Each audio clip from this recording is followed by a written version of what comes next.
Alright, so this is going to be the first video of the top 10s, and we are going to look at the top 10 individuals and groups, the top 10 events, and the top 10 social, cultural, and political factors. And this is all for period 1. And these are going to be really brief. They're not going to be that detailed. I'm just going to list out an individual or an event or a factor, and then I'm just going to give like a quick little summary of it. And also, they won't be in a specific timeline order. They're just going to be important events, and specifically just for period 1, there's going to be less individuals and more groups because we won't really see the formation of people taking power until later on, and we're going to see more groups. So let's get started with the first individuals or groups, and these are going to be groups, and these are going to be the hunters and gatherers. And the hunters and gatherers were, they were the masters of hunting and gathering. Okay, they were nomadic. They hunted for meat. They hunted for berries. Like they gathered berries, and this was just before agriculture, before they could sit in one place and actually have a consistent, reliable source of food. So they were constantly on the move. Those were hunters and gatherers. And then you have the Hittites. And then the Hittites were the civilization that developed the use of iron. And we're going to see that as an event later on too. They're going to develop that use of iron. And then we have the Chauvin. And the Chauvin is going to be it's going to be a civilization in the Andean region of South America. So think of those Andean mountains, those Andes mountains. It's going to be around there. And there's also going to be the Olmecs.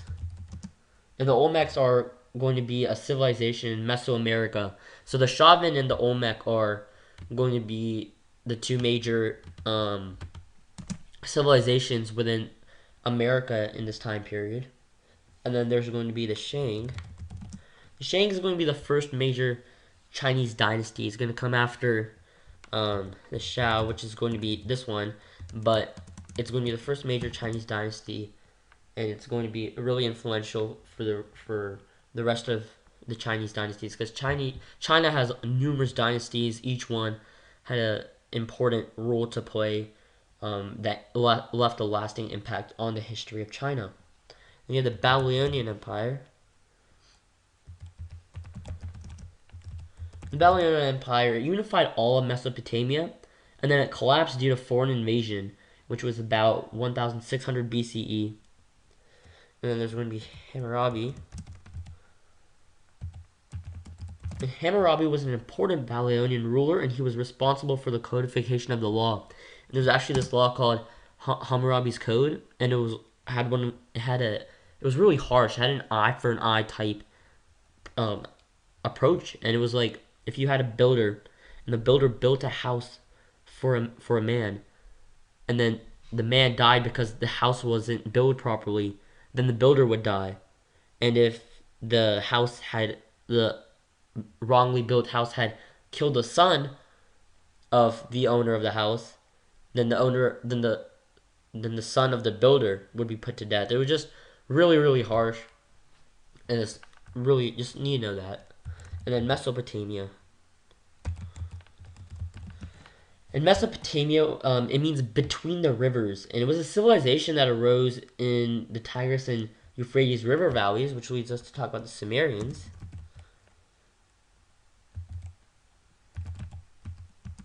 And the Sumerians were, wait, let me just tie the Sumerians to Mesopotamia.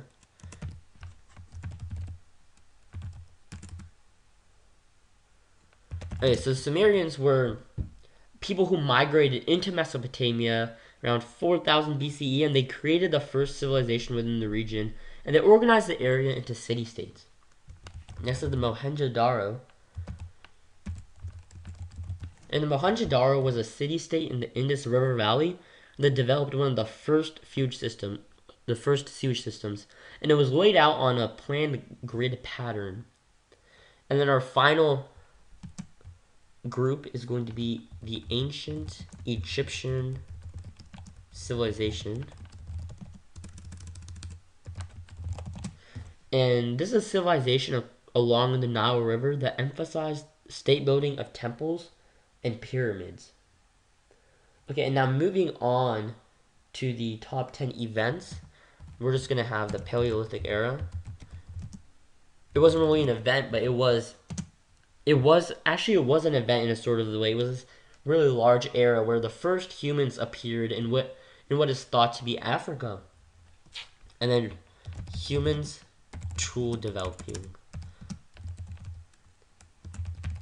Stone tools. Paleolithic era characterized by stone tools, bones. They were used for scraping off hides of animals. They were useful for everyday tasks. And then also about Paleolithic era, there was also fire. Fire helped the body focus on other things such as developing a language, because the fire it would actually make the digestive process easier, and the body would have more energy and more time to do other tasks. And now, vegetative planting. And vegetative planting was one of the most important discoveries that humans have ever made, and it's that every plant has the ability to reproduce itself. And one important thing is that this did not occur within one area. It was actually occurring throughout numerous parts. It was occurring in Africa. It was occurring southern tip of India. It was occurring somewhat in the Americas. So vegetative planting doesn't have one certain hearth, but it is all over. And then it's just really, really important discovery. Now, Neolithic Revolution. And the Neolithic Revolution was the period of change from the hunter-gatherer lifestyle to agricultural lifestyles, which was associated with domestication of animals, cultivation of crops, farming, and especially settlement. Okay? And now the Bronze Age. The Bronze Age increased the use of the plow, metalworking, development of wheeled vehicles, and riding. So bronze became an important metal, and it was just a really, really great tool and a resource. Human migration during the Paleolithic era. So the human migration during the Paleolithic era, just need to know that humans moved from Africa to Eurasia to Australia to America. So they're using their tools and they're using their adaptations to adapt to the distinct environments of each location that they migrated to. But they did migrate, and that's important to know.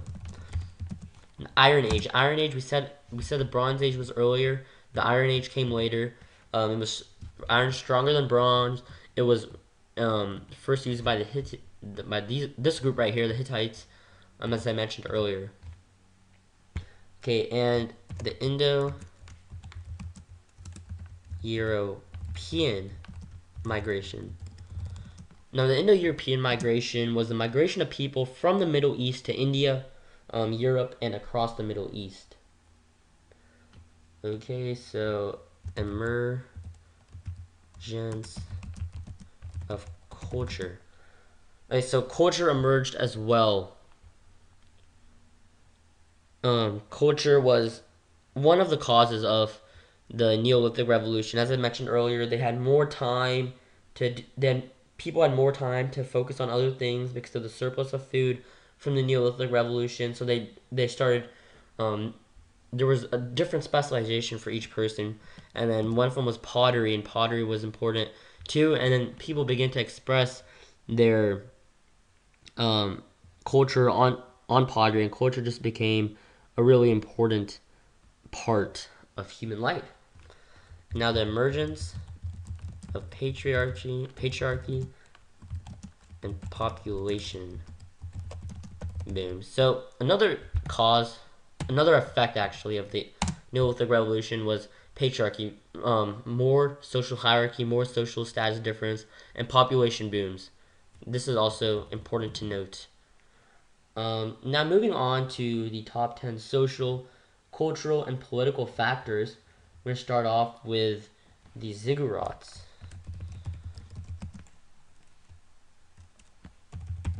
And the ziggurats were massive towers, usually associated with Mesopotamian temples, and in these there was schooling.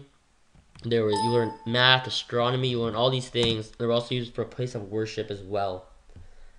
And now there was pyramids in Egypt. Yes, the pyramids in Egypt, and pyramids were monumental architecture typical of the Old Kingdom Egypt, and they were used as burial sites for pharaohs. Now getting into writing, cuneiform, associated with the Sumerians, you used like a wedge-shaped stylus and clay tablets to write. Now there was the hieroglyphics. These were in Egypt. Formal writing developed in ancient Egypt. There was more pictorial than the Mesopotamian writing of cuneiform. And metallurgy.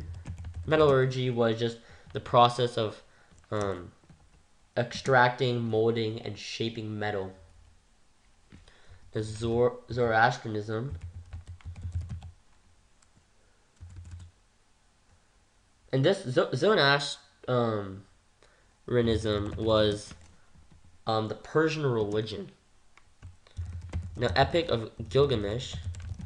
Epic of Gilgamesh was it's highly debatable, but it was an early work of literature originating in ancient Sumer. So it could have been, or perhaps it's really likely that was the first ever discovered work of writing. Well, it is the first ever work of discovered writing, early work of literature, and it was in ancient Sumer that we discovered that.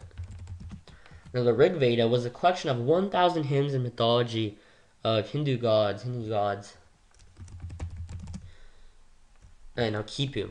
Now Kipu was more in the let me go up a little. Right here, Chavan and Olmec. It was in the Indian South American civilizations, but it was mostly in the Chavan right here, who were also in that region. And the Kipu was actually that series of knots, and it was a record-keeping system. And finally, our last one, Hebrew monotheism. Oops. So Hebrew monotheism was a Jewish religion that also led to modern Christianity. Alright, so these were the top 10 individuals and groups, top 10 events, and top 10 factors, social, cultural, and political.